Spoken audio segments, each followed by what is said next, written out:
want to love you. PYT, pretty young thing. PYT, pretty young girl. And I'll take you there.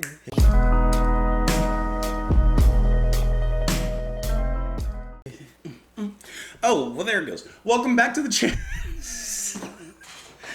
Welcome back to the channel, everyone. Thank you so much for being here. Let's continue our embarkment, our journey, our travels, listening to some Brian Eno. We're listening, oh, I thought the fan was on. Listening to the next track off the album, Here Come the Warm Jets. We're moving on to Driving Me Backwards.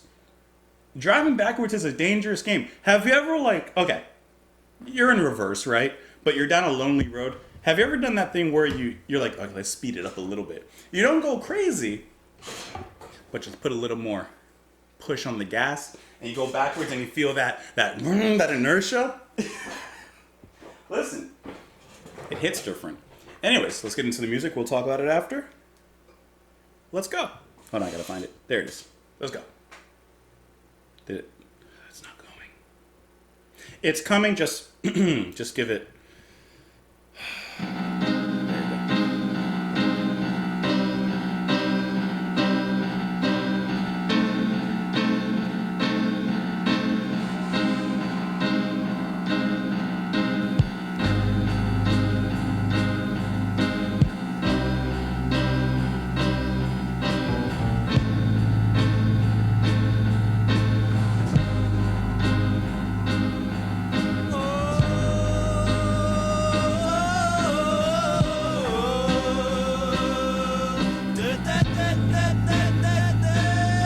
This dark kind of out of tune piano.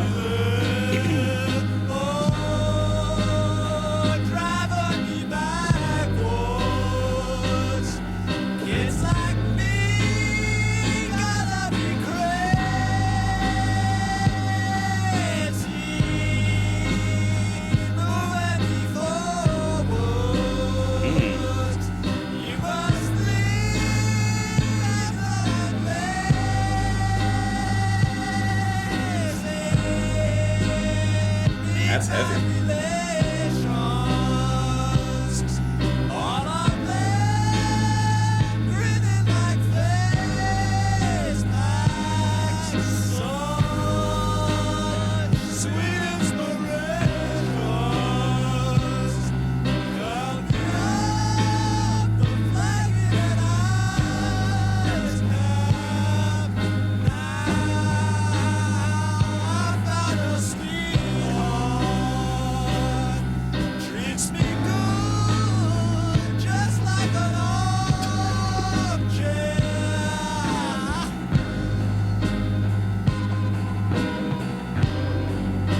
That guitar ghostly speaking from the sides.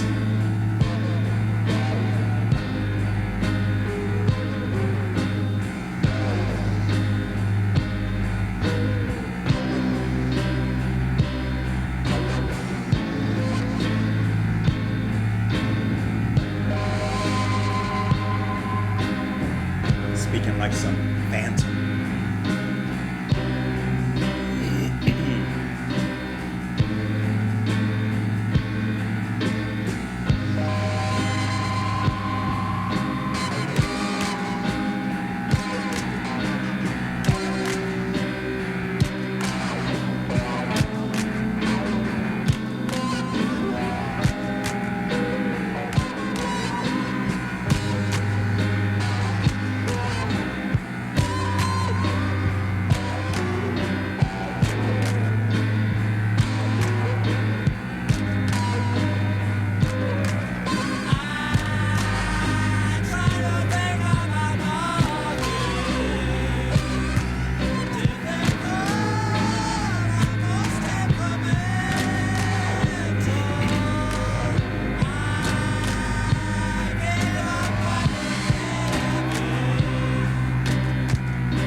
I like that vibrato that he used there. That was good.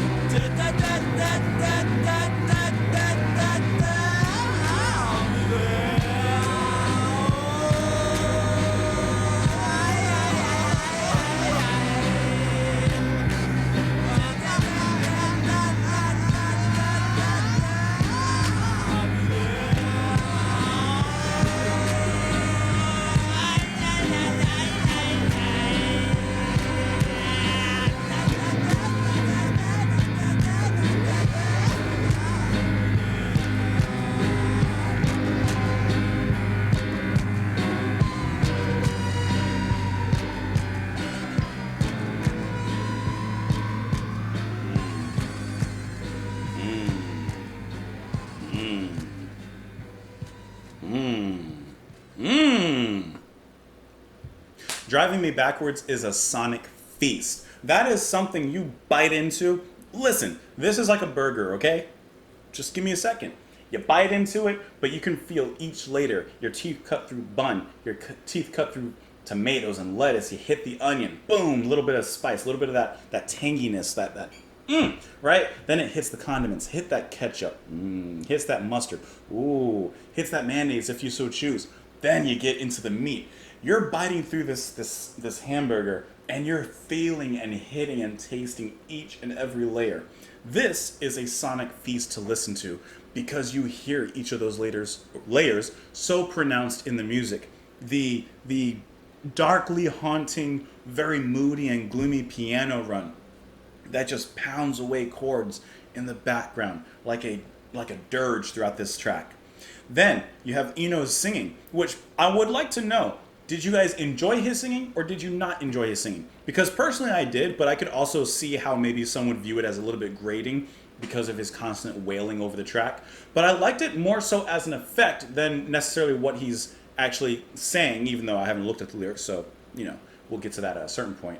But I like it as an effect over the music. I always talk about this, but it also reminds me in a sense of the way that growling is used in death metal and other forms of harder rock. It's not necessarily, well, it is the words and everything like that, but it's more so used as almost a percussive effect in the music to push it and give that extra layer of heaviness. His voice here, it gives it that extra level of spookiness, a little bit of mood, if you will. Really, really enjoy that, the way that he's singing / wailing on this one. Then you have those small occurrences of guitar that start in the background, like in the first half. Then you get that extended solo when it just comes out screaming. It reminded me of Pigs from Pink Floyd, because you have the guitar that kind of makes that same sound, that wah, wah, wah, wah, wah, like that, right? Really, really well done. And then in the second half, that guitar just kicks up even higher. That's going to be courtesy of Fripp. And he's excuse me, I'm getting all choked up. He's really allowing his voice to be heard through his guitar, which, let's be honest, Fripp has always done. He's an amazing guitarist, of course, but the way that he was playing here almost reminded me personally of the sounds that you would hear perhaps from Jimi Hendrix. That hard cutting and yet soulfully melodic sound. That's what Fripp was doing in here. That's what he was stirring up, and I really enjoyed chewing on that. And then you had that very stately percussion that was just hard hitting, very, very samey in a sense with the rhythm. No major changes or anything like that. No flashiness, no frills, no fills, no thrills. Well, I would say there's a little bit of a thrill because that just pronounces even heavier that gloomy atmosphere that's emanating through this track. Awesome. Loved it. Oh, driving me backwards, kids like me gotta be crazy. Moving me forwards, you must think that I'm lazy. Meet my relations, all of them grinning like face packs. Such sweet inspiration, curl me up a flag in an ice cap. Now I found a sweetheart, treats me good just like an armchair. Okay, I've never heard of that comparison. You treat me good just like a chair. Like a good sofa. So, what is he discussing here? Gotta be honest, we're not quite sure. It says, driving me backwards, kids like me gotta be crazy. Moving me forwards, you must think that I'm lazy. So does he feel like he's going backwards while others are trying to push him forward? Could this be a commentary on his musical path that he wants to take, perhaps because of or relating to his departure from Roxy Music? I don't know. I'm just looking into it. I try to think about nothing difficult. I'm most temperamental. I gave up my good living, typical, I'm most sentimental. All Luana's black reptiles sliding around make chemical choices, and she responds as expected to the only sound hysterical voices. And you are driving me backwards, kids like me gotta be crazy. So someone else is driving him backwards. It's not him, someone else is driving him backwards. I have no idea. I really don't know. I like the sound of the song, though. I can tell you that much, if that's anything.